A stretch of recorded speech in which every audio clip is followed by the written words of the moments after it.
Les actes sonores de l'Observatoire Sésame.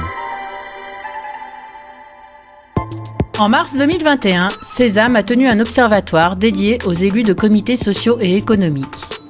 Au sein de l'association Sésame, nous échangeons au quotidien avec des élus de CSE. Novices ou experts, ils partagent avec nous leur motivation à devenir et être élus.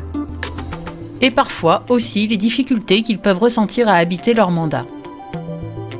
Qu'est-ce qui pousse aujourd'hui les uns et les autres à s'engager ?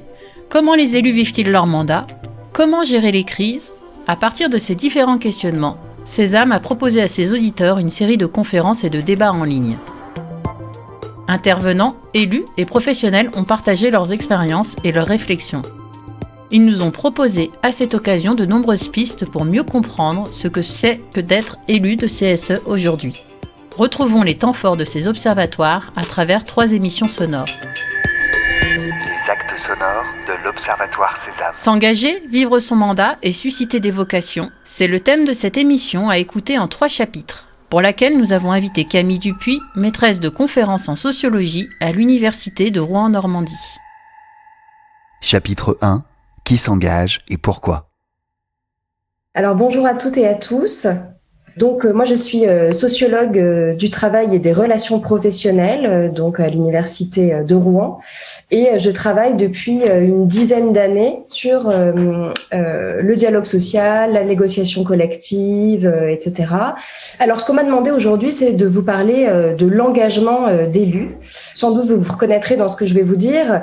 La plupart d'entre vous, vous n'êtes pas élus par vocation. Vous avez sans doute pas rêvé depuis tout petit d'être soit membre d'un CSE, soit délégué syndical, soit un peu avant délégué du personnel, membre d'un CHSCT. L'engagement, c'est à la fois les conditions de l'émergence de l'engagement, donc qu'est-ce qui fait qu'on va s'engager. L'engagement, c'est aussi le fait d'être engagé. Concrètement, qu'est-ce que ça fait d'être engagé, les conséquences des actes et des états d'engagement. Et puis, être élu, s'engager comme élu, c'est aussi s'interroger sur ce qui permet l'engagement. La plupart d'entre vous vous interrogez sûrement sur qui va prendre votre relève. C'est une question, voilà, que ce soit dans les milieux syndicaux, dans les milieux d'élus, qu'on se pose beaucoup. Vous savez que la plupart, voilà, on a quand même une moyenne d'âge, souvent un peu plus élevée, etc. Donc, comment est-ce qu'on fait pour permettre l'engagement des autres et peut-être même susciter des vocations ? Donc, je vous propose maintenant de rentrer au cœur de notre sujet. Donc pour cette première partie, Camille, pouvez-vous nous parler de ceux qui s'engagent ? Est-ce qu'il y a un profil type de l'élu ou pas ? Et finalement, comment en arrive-t-on à devenir élu, militant syndical ou représentant du personnel ? Je vais démarrer par des petits chiffres très concrets sur qui s'engage, quelques petites données de cadrage.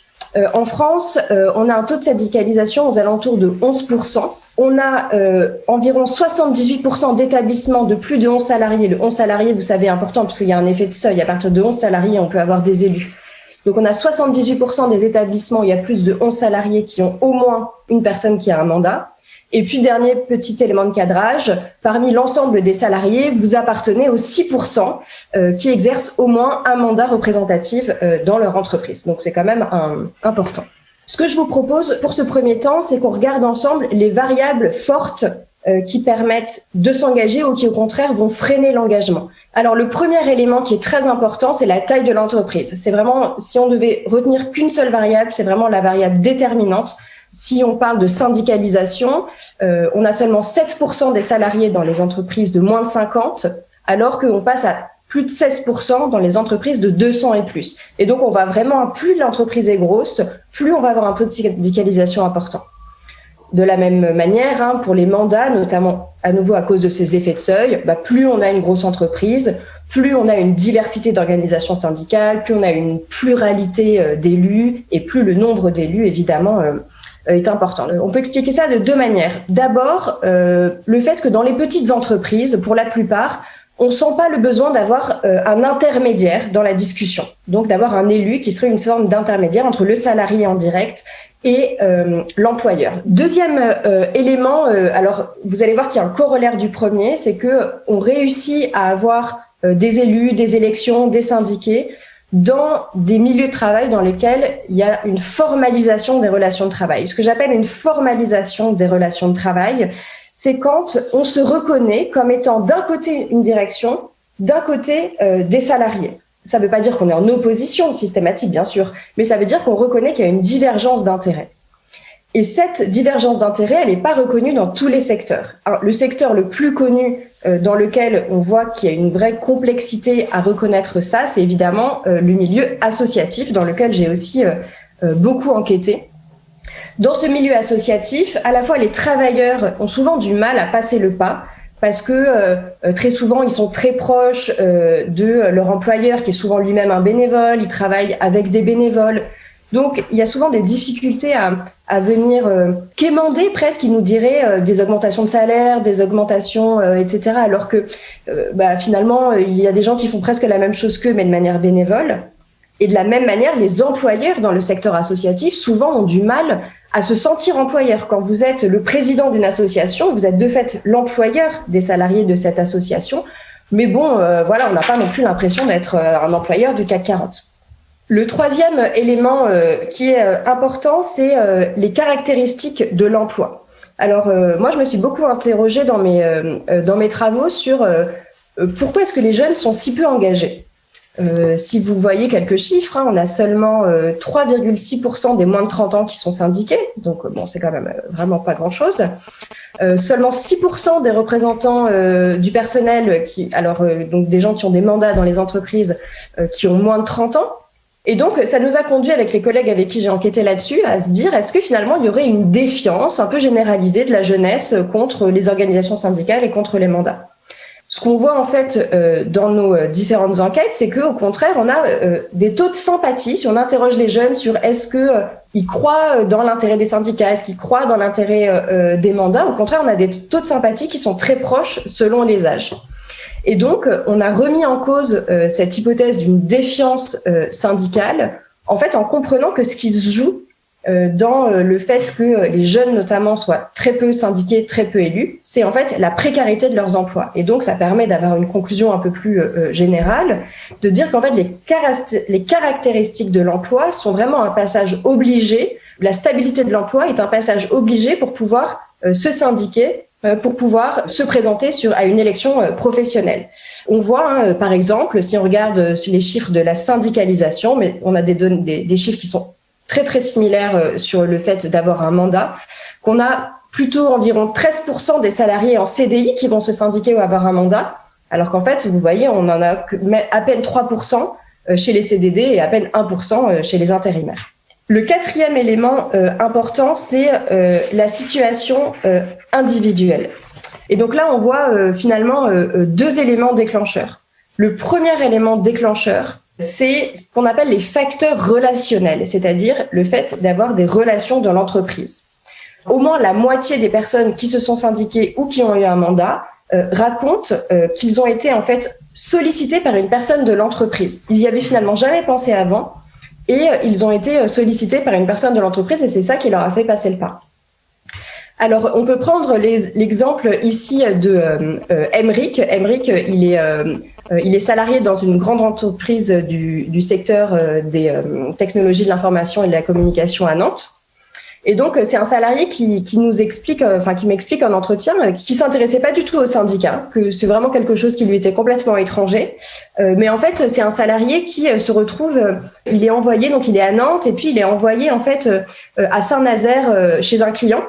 Et il discute, vraiment pied à pied des indemnités kilométriques avec sa direction en disant, moi j'y vais seulement si vous m'augmentez. Il trouve que les indemnités kilométriques sont pas suffisantes. Et donc en fait, il se fait remarquer. Lui, il fait ça pour lui. Il négocie son cas personnel, mais il se fait remarquer par les élus CGT nantais de son entreprise qui se rapprochent de lui et qui lui disent écoute, on trouve que tu as bien négocié, on aimerait bien que tu viennes sur nos listes. Et en fait, il raconte que progressivement, il vient sur la liste. Donc au début, il est suppléant, et puis avec le turnover, la vie de l'entreprise, il devient titulaire, et puis voilà, progressivement, il va monter en grade. Et ce qui est intéressant, c'est que à la fois le choix des mandats, mais aussi le choix du syndicat est fait complètement au hasard. La CGT, il sait quasiment pas ce que c'est. Ça aurait été la CFDT qui l'aurait, c'est les deux gros syndicats dans son entreprise, en l'occurrence, il aurait choisi la CFDT. C'est vraiment pas quelque chose qui est fait spontanément. Le deuxième élément qui est important, si je reviens sur la situation individuelle, c'est les conflits. Les gens qui sont syndiqués ou qui sont élus, pour la plupart, sont plus critiques sur leurs conditions de travail, leurs conditions d'emploi. Et donc, on peut se dire, forcément, quand on est élu, on est plus critique. Mais en fait, on peut aussi penser les choses dans l'autre sens. Et c'est aussi ce qu'on voit dans les enquêtes qualitatives. C'est que c'est aussi ceux qui ont connu eux-mêmes la détérioration de leurs conditions de travail, et notamment des conflits dans leur entreprise, qui vont plus facilement passer le pas. Par exemple, chez cette salariée qui travaille dans le secteur de l'action sociale que j'avais rencontrée à Grenoble, et qui explique, donc elle était dans un milieu de travail qui était assez serein, et puis il y a un changement de direction. Il y a une nouvelle DRH qui arrive dans son entreprise avec qui ça se passe très mal, et donc il y a un conflit qui s'ouvre.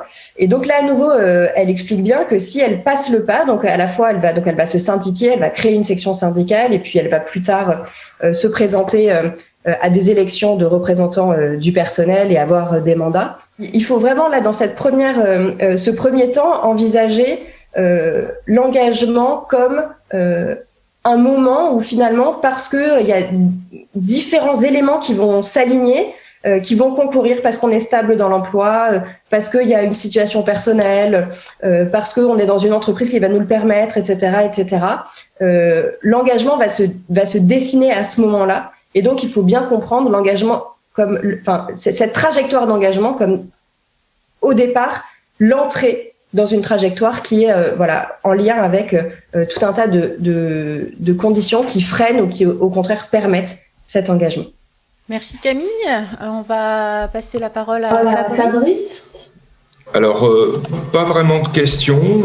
Par contre, des remarques sur l'engagement de plusieurs internautes.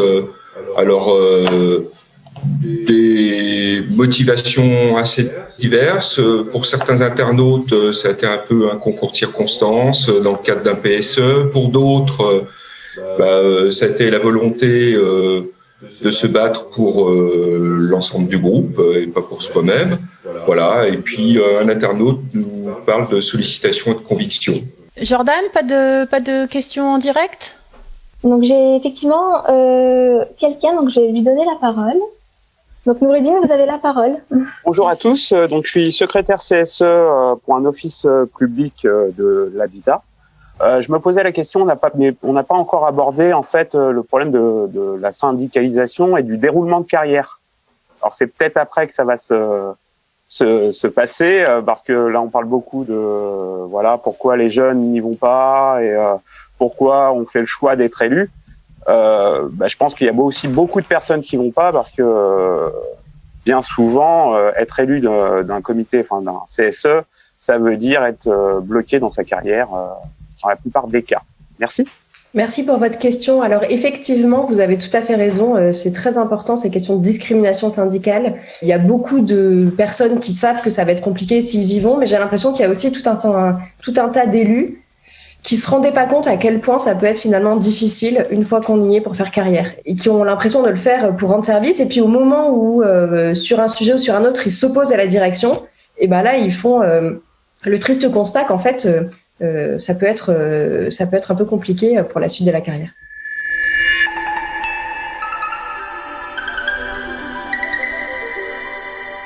Retrouvez la suite de la conférence de Camille Dupuis dans le chapitre 2, Vivre son engagement.